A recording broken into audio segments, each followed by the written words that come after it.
یہ دنیا کی زندگی عارضی ہے، آخرت میں پہنچ کے یہ سارے ایشوز ریزالو ہو جائیں گے۔ صحیح مسلم کی حدیث ہے کہ آپ صلی اللہ علیہ وآلہ وسلم نے فرمایا جب جنتی جنت میں داخل ہوں گے تو پہلی ان کو خوشخبری یہ دی جائے گی کہ جنتیوں تمہیں مبارک ہو، آج کے بعد تم کبھی نہیں مرو گے، ہمیشہ زندہ رہو گے، موت ختم ہو جائے گی۔ جو بخاری میں آتا ہے کہ موت مینڈے کی شکل میں لا کے میدان محشر میں قتل کر دی جائے گی۔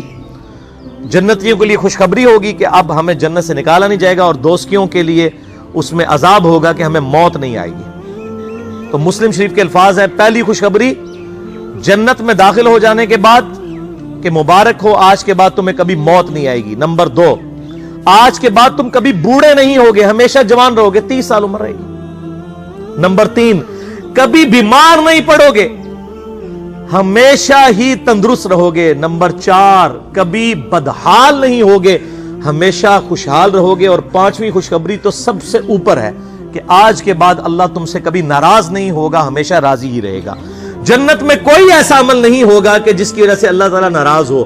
یہ ساری جو حدود اللہ ہے یہ دنیا میں، جنت میں اہل ایمان کو سونے کے کنگن پہنائے جائیں گے۔ دنیا میں مرد کے لیے سونا حرام ہے، دنیا میں مرد کے لیے ریشم حرام ہے، لیکن قرآن حکیم میں آتا ہے ریشمی لباس پہنایا جائے گا جنتیوں کو۔ جنت میں کوئی ایسا عمل نہیں ہوگا جس سے اللہ تعالیٰ ناراض ہو، لیکن دنیا کی زندگی پھر قید خانہ ہے۔ صحیح مسلم میں حدیث ہے، آپ صلی اللہ علیہ وآلہ وسلم نے فرمایا کہ دنیا کی زندگی مؤمن کے لیے قید خانہ ہے اور کافر کے لیے جنت ہے۔ قید خانہ اس لیے کہ اسے ہر لمحے سوچنا پڑتا ہے یار اے پتہ نہیں اللہ ناراض نہ ہو جائے، اے میں کیتا اے غلط نہ ہوئے، یہ کر دیا یہ غلط نہ ہو، تو ہر وقت ایک قید خانے کسی کی سچویشن ہے۔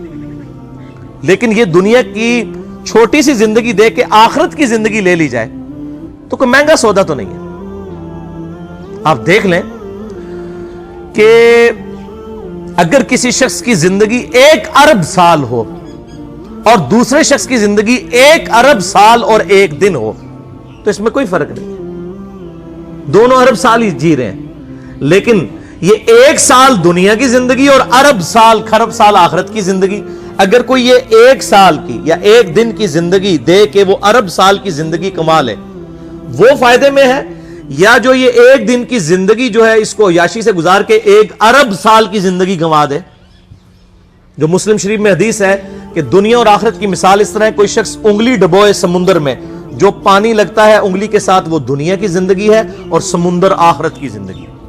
تو اصل تو ناکام وہ ہے، لیکن یہ معاملہ بڑی مشکل سے سمجھ آتا ہے۔ صحیح مسلم میں ہی ایک حدیث ہے، صحیح مسلم کا جنت والا چیپٹر ضرور پڑھیں، آپ کو یہ ساری چیزیں مل جائیں گی کہ آپ صلی اللہ علیہ وآلہ وسلم نے فرمایا اللہ تعالیٰ نے جنت کو جو ہے وہ ناگوار چیزوں سے ڈھانپ رکھا ہے، یعنی جنت تک پہنچنے کے لیے آپ کو بڑی ناگواری کی زندگی گزارنی پڑے گی، گرمیوں کے روزے رکھنے پڑیں گے، نمازیں پڑھنی پڑیں گی، حلال و حرام کی تمیز کرنی پڑے گی، رشتہ داروں کے ساتھ صلہ رحمی کرنی پڑے گی۔ تو یہ بڑی ناگوار چیزیں ہیں، یہ کرنے کے بعد جنت آئے گی، یہ آبسٹیکلز ہیں۔ اور دوزخ کو اللہ نے شہوات سے ڈھانپ رکھا ہے، جس میں کہتے ہیں نا کڑگا لانا، کہ دوزخ کی طرف ہر بندہ ہی لپکے گا، دنیا کی ہر عیاشی جو ہے وہ دوزخ کی طرف لے جائے گی، جو شرعی حدود کو پامال کرنے والی۔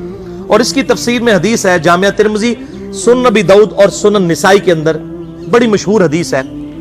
آپ صلی اللہ علیہ وآلہ وسلم فرماتے ہیں کہ جب اللہ تعالیٰ نے جنت کو پیدا کیا تو جبرائیل علیہ السلام سے کہا کہ جائے جنت وزٹ کر کے آئیں۔ جبرائیل علیہ السلام واپس آئے، انہوں نے کہا یا اللہ جنت تو ایسی جگہ تو نے بنائی ہے کہ یہ ساری جنت میں پہنچ جائیں گے لوگ، اس کے لیے کون کوشش نہیں کرے گا۔ پھر اللہ تعالیٰ نے جنت کو ناگوار چیزوں سے ڈھانپ دیا، یعنی دنیا میں شریعت کی پابندی ہے جو بظاہر تو ناگوار چیزیں، مشکل کام ہے۔ پھر جبرائیل علیہ السلام کو کہا اب جا کے جنت کو دیکھیں۔ وہ جب جنت دیکھی نا، انہوں نے کہ اتنے مشکل کام کر کے جنت تک پہنچنا ہے، ان کا یا اللہ مجھے نہیں لگتا کہ کوئی شخص اب جنت میں پہنچنے میں کامیاب بھی ہوگا۔ یہاں لوگ کہتے ہیں اللہ جو کچھ بھی ہیں تیرے محبوب کی امت سے ہیں، یعنی اسی بندے دا پتر نہیں بننا، اسی اپنی اصلاح کوئی نہیں کرنی، این جی سانو قبول کر، یعنی چور ہیں، ٹھگ ہیں، بے ایمان ہیں، بے نمازی ہیں، جو کچھ بھی ہیں تیرے محبوب کی امت سے۔ اگر دنیا میں مورل لاز ایکٹیو ہوتے نا، اسی وقت سر پہ آگے جوتی پڑتی کہ محبوب صلی اللہ علیہ وآلہ وسلم کا نام لیتے ہو اور اعمال اپنے دیکھو۔ اچھا، اسی حدیث میں آتا ہے ابو داؤد، ترمذی اور ابن ماجہ کی کہ پھر اللہ تعالیٰ نے جبریل علیہ السلام کو کہا جا کے دوزخ دیکھیں. دوزخ دیکھی, انہوں نے کہا یا اللہ کوئی شخص بھی دوزخ کے لیے کوشش نہیں کرے گا, کوئی شخص بھی دوزخ میں نہیں پہنچے گا, اتنی سخت عذاب ہے اس کا. پھر اللہ تعالیٰ نے دوزخ کو شہوات دنیاوی لذتوں کے ساتھ ڈھانپ دیا اور جبرائیل علیہ السلام سے کہا اب جا کے ذرا دوزخ کو دیکھو. جب انہوں نے دوزخ کو دیکھا, انہوں نے کہا یا اللہ مجھے نہیں لگتا کہ کوئی بندہ دوزخ سے بچ پائے گا. اللہم اجرنا من النار, اللہم اجرنا من النار, اللہم اجرنا من النار, اللہم من احییتہ منا فاحیہ علی الاسلام ومن توفیتہ منا فتوفہ علی الایمان.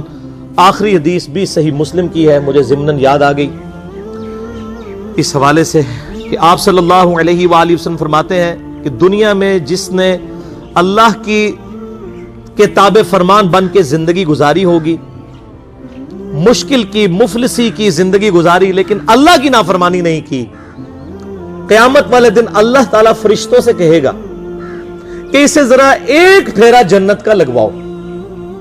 ایک پھیرا جنت کا ایک پھیرا لگے گا. پھر اللہ تعالیٰ پوچھے گا ہاں بھائی بندے کو دنیا میں تو نے تکلیف دیکھی؟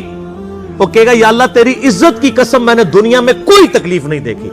کیونکہ رزلٹ سامنے آ گیا نا. ہمیں بھی یاد ہے جب میں انجینئرنگ یونیورسٹی میں پڑھتا تھا تو ہم لوگ بڑی محنت کر کے تیاری کرتے تھے. جب ہمارے یعنی پوزیشن آ جاتی تھی کلاس کے اندر تو بڑے خوش ہوتے تھے. ہمیں اپنی وہ زندگی کی محنتیں یاد بھی نہیں ہیں. اس کے بعد اچھی جاب لگی تو وہ اپنی انجینئرنگ یونیورسٹی کی راتیں جاگنا اور پڑھائی کرنا یاد تک نہیں ہے, کیونکہ آسائش مل گئی نا,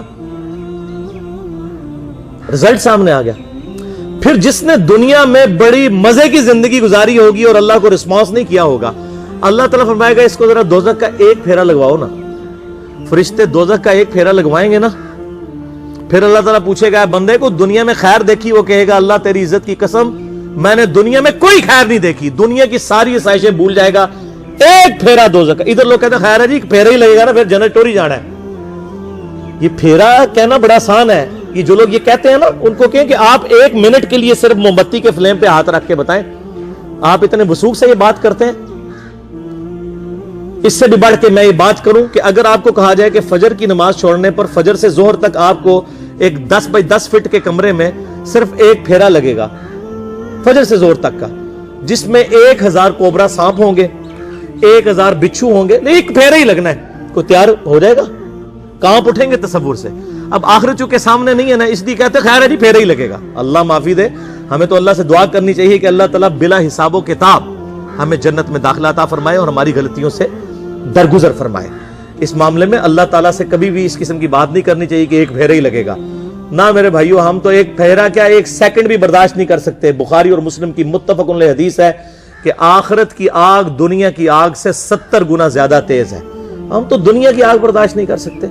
اتنے وثوق کے ساتھ اس قسم کی باتیں کرنا یہ بہت دیدہ دلیری ہے اللہ تعالیٰ کے اوپر. اس حوالے سے اللہ سے ڈرنا چاہیے. اللہ تعالیٰ سے دعا ہے جو میں نے حق بات کہی اللہ تعالیٰ ہمارے دلوں میں راسخ فرمائے, اور اگر جذبات میں میرے منہ سے کوئی غلط بات نکل گئی تو اللہ تعالیٰ ہمارے دلوں سے معاف کر دے.